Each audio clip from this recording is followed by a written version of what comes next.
Friends, welcome to my channel gain education. आज के इस वीडियो में हम पढ़ने वाले हैं क्लास 10th हिस्ट्री का chapter number 1 which is rise of nationalism in Europe. इस चैप्टर में हम बेसिकली पढ़ेंगे कि यूरोप में नेशनलिज्म का राइज कैसे हुआ। ठीक है, तो सबसे पहले हम जान लेते हैं कि नेशनलिज्म का मतलब होता क्या है। Basically nationalism is a feeling of love, devotion, sacrifice, care towards to our country.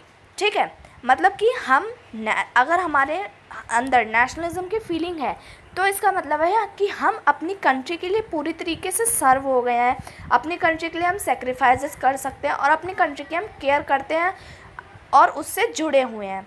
ठीक है, तो पहले के टाइम पे क्या था कि वर्ल्ड में कहीं पर भी आपको नेशनलिज्म देखने को नहीं मिलता था, लेकिन जैसे जैसे वर्ल्ड का कंट्री का डेवलपमेंट हुआ वैसे वैसे नेशनलिज्म की फीलिंग भी स्प्रेड हुई। तो हम यहाँ देखेंगे कि यूरोप में नेशनलिज्म की फीलिंग कैसे आई। ओके, तो स्टार्ट करते हैं अपना chapter. In 1848, Frederick Sorer, a French artist, prepared a series of 4 prints visualizing his dream of a world made up of democratic and social republic as he called them. 1848 में Frederick सोरे नाम का एक French artist था जिसने 4 prints बनाए थे, जिन prints में उसने अपने वर्ल्ड के, अपनी दुनिया के सपनों को दर्शाया था। इस प्रिंट का उन्होंने नाम दिया था democratic and social Republic, means लोकतांत्रिक एवं सामाजिक गणतंत्र। बेसिकली इस प्रिंट में उसने अपने एक डेमोक्रेटिक कंट्री के सपने को दर्शाया था। ठीक है, तो the first print figure .1 series show the people of Europe and America, men and women of all ages, social classes marching in a long train, offering homage to the Statue of Liberty as they pass by it. So, इस print में उसने Europe और America के mains and women's को, जो कि अलग अलग एजेस के हैं, अलग अलग सोशल क्लासेस के हैं, उनको दर्शाया है। ठीक है, जो कि मार्च कर रहे हैं इन अ लॉन्ग ट्रेन एंड अपने सम्मान को, अपने स्टैचू ऑफ लिबर्टी को अर्पित कर रहे हैं उसके पास से गुजरते हुए। जैसा कि आप इस प्रिंट में देख सकते हैं कि ये स्टैचू ऑफ लिबर्टी है और यहाँ पर एक लंबी कतार में बहुत सारे लोग, जो कि अलग अलग एजेस के, अलग अलग सोशल क्लासेस के हैं, बेसिकली अलग अलग कंट्री के हैं। ओके, तो ये सब अपने नेशनल फ्लैग को लेकर मार्च कर रहे हैं इन ए लॉन्ग ट्रेन और इसके पास से होके गुजर रहे हैं अपनी स्टैचू ऑफ लिबर्टी को सम्मान अर्पित करते हुए। ठीक है, आगे पढ़ते हैं। As you would recall artist of the time of French revolution personified liberty as a female figure. Here you can recognize torch of enlightenment she bear in one hand and charter of right of man in other. ठीक है, तो यहाँ पर हम देख सकते हैं कि जो पहले के टाइम पे जो आर्टिस्ट हुआ करते थे ना, वो अपने जो लिबर्टी होती है, आज़ादी की प्रतिमा, आज़ादी की मूर्ति हम कह सकते हैं, उसको सिर्फ एज अ फीमेल दर्शाते थे। क्यों? क्योंकि आज के टाइम पे हमारी जो लिबर्टी की मूर्ति, हमारी प्रतिमा है, वो भी भारत माता है। ठीक है, उसी तरीके से पहले के टाइम पे भी जब भी हम अपनी आज़ादी, अपने देश को दर्शाते हैं तो एज अ फीमेल दर्शाते हैं। ठीक है, तो यहाँ पर बताया गया है कि जो स्टैचू ऑफ लिबर्टी है उसने एक हाथ में तो charter of right of man ले रखा है और एक हाथ में टॉर्च ऑफ एनलाइटमेंट। अब ये टॉर्च ऑफ एनलाइटमेंट क्या दर्शाती है? ये दर्शाती है कि अब हमारी कंट्री में, हमारे यूरोप में कहीं पर भी अंधेरा नहीं रहा है, हर जगह सिर्फ और सिर्फ उजाला और एक पॉजिटिव एनर्जी फैली हुई है। ठीक है, आप देख सकते हैं यहाँ पे इसके एक हाथ में टॉर्च ऑफ एनलाइटमेंट है ना, और यहाँ लिखा है कि charter of right of man in other, means mens, उस टाइम पे वुमेंस को कोई राइट नहीं थे, सिर्फ और सिर्फ मेंस को राइट दिए गए थे। तो उसने एक हाथ में टॉर्च ऑफ एनलाइटमेंट और दूसरे हाथ में मेंस के राइट का एक चिट्ठा लिए हुए खड़ी है। ठीक है, आगे पढ़ते हैं। On the earth in the foreground the image lie the shattered remain the symbol of absolutist institutions, means आगे ज़मीन में बहुत सारे कुछ अवशेष पड़े हुए हैं एक एब्सोल्यूटिस्ट इंस्टीट्यूशन के। एब्सोल्यूटिस्ट क्या होता है? देखिए यहाँ पे दिया गया है, लिटरली अ गवर्नमेंट और a system rule that no restraint on the power exercised in history, the term referred to a form of monarchical government that was centralized, militarized and repressive. Means absolutist का मतलब होता है कि एक ऐसी government, एक ऐसा सिस्टम जो कि पूरी कंट्री पर रूल करे, लेकिन उसके ऊपर कोई भी दबाव ना हो, उसकी पावर अनलिमिटेड हो और उसको ना कोई चेक करने की हिम्मत करे, ना कोई उसके ऊपर रूल कर सके. ठीक है, तो इस प्रिंट में बेसिकली क्या है, एब्सोल्यूटिस्ट जो मोनार्क है उसके सिंबल्स पड़े हुए हैं. देखो, आप देख सकते हैं यहाँ पे बहुत सारे मुकुट हैं, कवच, तलवारें, ये सब यहाँ पर पड़ी हुई हैं. और ये एब्सोल्यूटिस्ट मोनार्क के अंत का सिंबल है, मतलब कि अब कोई भी तरीके का मोनार्कियल सिस्टम हमारे यूरोप में नहीं रहा गया है. Okay, so in Sorio utopian vision the people of the world are grouped as distinct nation identified through their flag and national costume. मतलब सूर्यो के इस यूटोपियन विज़न, अब आप सोचोगे कि ये यूटोपियन क्या होता है. यूटोपियन का मतलब होता है कि एक ऐसी सोसाइटी या फिर एक ऐसी सोच जो कि सच में एग्जिस्ट ना करती हो. ठीक है, तो सच बात है, क्योंकि पहले के टाइम पे नेशनलिज्म एग्जिस्ट नहीं करता था, हर जगह सिर्फ और सिर्फ मोनार्कियल रूल था. तो सोरियो ने अपने इस यूटोपियन विज़न में जो जिन लोगों को दर्शाया वो अपने नेशनल फ्लैग और अपने नेशनल कॉस्ट्यूम के थ्रू पहचाने जा रहे हैं. मतलब जो अलग अलग कंट्रीज़ के लोग हैं वो अपने अपने नेशनल कॉस्ट्यूम पहने हुए हैं और नेशनल फ्लैग, जैसे कि आप यहाँ देख सकते हो, अलग अलग तरीके के फ्लैग लिए हुए हैं. ठीक है, उनके थ्रू उन लोगों को पहचाना जा रहा है. Okay, so leading the procession we pass Statue of Liberty and the United State and Switzerland which by this time was already nation state.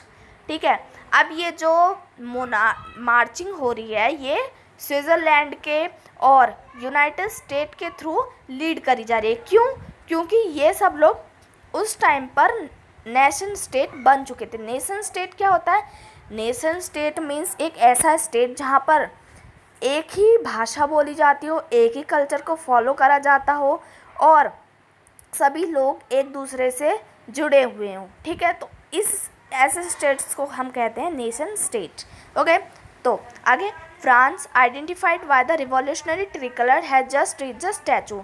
Means France जो कि अपने ट्री कलर को लिया हुआ है वो स्टैचू के पास जस्ट पहुंचने ही वाला है, जैसा कि आप यहाँ देख सकते हो. ठीक है, she is followed by the people of Germany bearing red, black and gold flag. मतलब कि जो फ्रांस है वो फॉलो करा जा रहा है बाय जर्मनी, जो कि red, black and gold colour का फ्लैग लिए हुए खड़े हैं, जैसा कि आप यहाँ देख सकते हो. ओके, सो आगे पढ़ते हैं. Interestingly, at the time when Sorio created this image, the German people did not yet exist a united nation. The flag they carry an expression of liberal hope in 1848 to unify the numerous German-speaking principality into a nation-state under a democratic constitution. Means उस time पे जब Sorio ने ये print बनाया था तब Germany एक nation state नहीं था, क्योंकि यहाँ पे दिया गया ना कि सोरियो के यूटोपियन विज़न में, यूटोपियन मतलब अभी मैंने आपको बताया था कि जो चीज़ सच में एग्जिस्ट ना करती हो. ठीक है, तो उस टाइम पे जब सोरियो ने ये प्रिंट बनाया था, जर्मनी एक नेशन स्टेट नहीं था. वहाँ के जो लोग थे वो डेमोक्रेटिक रूल के अंदर नहीं थे, है ना, वहाँ पर मोनार्कियल सिस्टम था. तो वो सभी एक फ्लैग को लिए हुए हैं इस होप में कि उनके यहाँ पर नेशनलिज्म का अंत ज़रूर होगा. ठीक है, वहाँ पर सिर्फ एक चीज़ कॉमन है, जर्मन स्पीकिंग प्रिंसिपैलिटी, मतलब कि वहाँ पर जितने भी जर्मन के लोग हैं वो सिर्फ जर्मन लैंग्वेज बोलते हैं. ठीक है, सिर्फ यही चीज़ वहाँ पर कॉमन है. अब आगे देखते हैं. Following the German people are the people of Austria, Kingdom of Two Cities, Lombardy, Poland, England, Ireland, Hungary, Russia. मतलब कि ये जो जर्मन के लोग हैं ये सभी लोग Austria, kingdom of two cities, Lombardy, Poland, Ireland, Hungary and Russia के लोगों के साथ मार्च कर रहे हैं. ठीक है, इस होप में कि उनके यहाँ पर भी मोनार्की का एंड होगा और डेमोक्रेसी का राइज होगा, नेशनलिज्म का राइज होगा। अब इस प्रिंट में from the haven above Christ Son and gaze upon the scene they have been used to artists symbolize fraternity among the nation of the world। मतलब कि इस प्रिंट में जैसे आप देख सकते हो कि ऊपर की तरफ संत, क्राइस्ट, एंजल ये सभी दिखाए गए हैं। ठीक है, ये सभी क्या शो करते हैं? ये सभी शो करते हैं फ्रेटर्निटी, मतलब कि भाईचारा, जो कि ये बताता है कि अब हम सब अलग अलग सोशल क्लास के लोग जो हैं वो सभी एक हैं और एक दूसरे से एक ही परंपरा और एक ही भाषा से जुड़े हुए हैं। ठीक है, आगे देखते हैं। This chapter will deal with many issues visualised by Sorrieu in figure point 1। मतलब इस चैप्टर में हम बहुत सारे इशू से डील करेंगे जो कि सूर्यो के द्वारा विजुलाइज्ड मतलब इमेजिन करे गए थे। During 19th century nationalism emerged as a force which brought about shaping change in the political and mental world of Europe। मतलब कि 19th century के पास जब नेशनलिज्म का इमर्ज हुआ, ठीक है, जब नेशनलिज्म का इमर्ज हुआ उस टाइम पे नेशनलिज्म की फीलिंग ने पॉलिटिकल और मेंटल वर्ल्ड में बहुत ज़्यादा स्वीपिंग चेंज मतलब बहुत ज़्यादा चेंज लेकर आया था, जिसका एंड रिजल्ट क्या हुआ? The end result of this change was the emergence of nation state in place of multinational dynastic empire of Europe। मतलब इसका एंड में रिजल्ट क्या हुआ? इसका एंड में ये रिजल्ट हुआ कि अब मल्टीनेशनल डायनेस्टिक की जगह नेशन स्टेट बनने लगे। मल्टीनेशनल डायनेस्टिक क्या? इससे हम ये समझते हैं कि पहले के टाइम पे मतलब कि जैसे एक एम्पायर है, वहाँ का एक राजा है, ठीक है, अब इस राजा का मन करा कि हम दूसरे एम्पायर पर भी कब्ज़ा अपना करें, तो इस राजा ने वहाँ कर राजा से युद्ध लड़ा और ये राजा जीत गया। तो अब वहाँ इस एम्पायर में भी ये राजा रूल नहीं करेगा बल्कि इस राजा का रूल होगा। मतलब अगर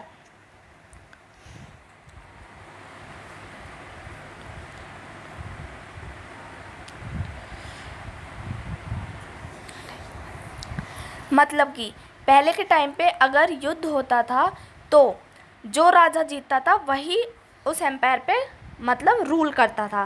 तो कोई भी मतलब एक लिमिटेड डेमोक्रेसी नहीं थी। मल्टीनेशनल डायनेस्टिक का मतलब ये होता है। ठीक है, तो जब नेशनलिज्म का उदय हुआ तब वहाँ पर नेशन स्टेट ले आए थे। मतलब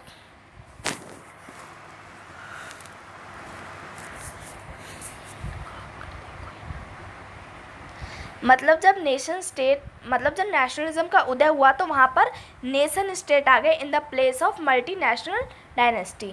ठीक है, अब आगे देखते हैं। The concept and practice of modern state in which a centralised power exercise sovereign country over clearly and definite territory had been developing over a long period of time in Europe. Means जो हमारे modern state आया वहाँ पर centralised power का concept हट गया था और वहाँ पर सॉवरेनिटी आ गई, मतलब कि rule by people, rules by citizens आ गया। ठीक है, आगे देखते हैं। But a nation state was one in which the majority of its citizen and not only its ruler came to develop by sense to common identity and share history और descent. Means nation state का मतलब होता है कि majority by citizen not by ruler. मतलब कि वहाँ पर मोनार्कियल सिस्टम नहीं रहेगा, सिर्फ और सिर्फ वहाँ पर पीपल्स मीन्स सिटीजन्स के द्वारा रूल करा जाएगा। Okay, this commonness did not exist from the memorial was it through struggle through the action and leader of the common people. Means ये जो नेशनलिज्म की फीलिंग है ये ऐसे ही अचानक से नहीं आ गई, बल्कि इसके पीछे बहुत ज़्यादा स्ट्रगल और हम कह सकते हैं कि बहुत ज़्यादा मेहनत की ज़रूरत पड़ी थी। ठीक है, इस चैप्टर में हम यही पढ़ेंगे कि नेशनलिज्म की जो प्रोसेस है वो कैसे वर्क में आई, कैसे उसने फ्रेम ली। ओके, अब हम देखते हैं आगे। हमारा जो चैप्टर है यहाँ से मेन स्टार्ट होता है। इतना सिर्फ हमारा इंट्रोडक्शन था। मेन चैप्टर हमारा अब स्टार्ट होता है जो है the French revolution and the idea of nation. मतलब कि फ्रेंच रिवॉल्यूशन और उसके साथ नेशन स्टेट का आइडिया कैसे डेवलप हुआ। ठीक है, तो यहाँ पर दिया गया है the first clear expression of nationalism came with the French revolution in 1789। मतलब कि नेशनलिज्म का पहले, देखो हर चीज़ की शुरुआत होती है, तो नेशनलिज्म की यूरोप में शुरुआत कैसे हुई, एक रिवॉल्यूशन होता जिसका नाम था फ्रेंच रिवॉल्यूशन, जो कि हुआ था 1789 में। इसी रिवॉल्यूशन के साथ फ्रांस में नेशनलिज्म की भावना उत्पन्न होनी स्टार्टिंग हुई। ठीक है, France as you would remember was full fledged territorial state in 1789 under the rule of absolutist monarch. मतलब कि पहले के टाइम पे जो फ्रांस था वो एक फुल फ्लेज टेरिटोरियल स्टेट था जिसमें कि एब्सोल्यूटिस्ट मोनार्क का रूल था। मतलब कि पहले के टाइम पे 1789 से पहले, फ्रेंच रिवॉल्यूशन से पहले फ्रांस के अंदर एब्सोल्यूटिस्ट मोनार्क का रूल था। मतलब एब्सोल्यूटिस्ट, अभी मैंने आपको बताया, एब्सोल्यूटिस्ट का मतलब होता है एक ऐसी गवर्नमेंट जिसके ऊपर किसी का भी रूल ना हो और उसकी जो पावर हो वो अनलिमिटेड हो। पहले के टाइम पे एब्सोल्यूटिस्ट मोनार्क था, मतलब कि तानाशाही, मतलब पहले के टाइम पे राजा महाराजा फ्रांस में रूल किया करते थे। ठीक है, आफ्टर फ्रेंच रिवॉल्यूशन वहाँ पर क्या हुआ ये देखते हैं। The political and constitutional change that came in the wake of French revolution to the transfer of sovereignty from the monarchy to a body of French citizens. मतलब कि आफ्टर द फ्रेंच रिवॉल्यूशन जो political phase था उसमें monarchy का transfer हो गया था into sovereignty, और जो पावर थी वो फ्रेंच के सिटीजन्स पर ट्रांसफ़र हो गई थी। मतलब पहले फ्रेंच रिवॉल्यूशन से पहले सिर्फ और सिर्फ मोनार्कियल रूल था, लेकिन जब रिवॉल्यूशन हुआ उसके बाद जितनी भी पावर थी वो फ्रांस की जनता पर ट्रांसफ़र हो गई और वहाँ पर एक सॉवरेनिटी आ गई, मतलब रूल बाय सिटीजन्स वहाँ पर आ गया। ठीक है, अब आगे देखते हैं। The revolutionary proclaimed that it was the people who would henceforth constitute the nation and shape its destiny। मतलब कि रिवॉल्यूशन के बाद ये वहाँ पर भावना आ गई कि जो हमारे भाग्य को, हमारे कॉन्स्टिट्यूशन को बनाते हैं वो सिर्फ लोग हैं, जनता है, ना कि मोनार्क्स हैं। ठीक है, आगे देखते हैं। From the very beginning